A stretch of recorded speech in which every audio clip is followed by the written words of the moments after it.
Let's start to practice this figure of 8 by lifting the heel and the hip on one side and drawing the heel and the hip down into the centre. Change over to the opposite side and continue to alternate between sides, creating a continuous movement. Be mindful of your posture. You should be upright, shoulders back, chest lifted, with energy and grace in your arms. You can use your arms with this movement as a guide and also as an embellishment to give a different variation.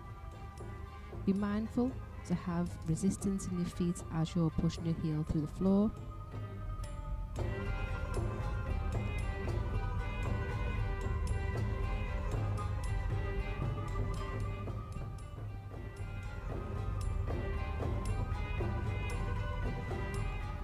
Now we're at full view from the back.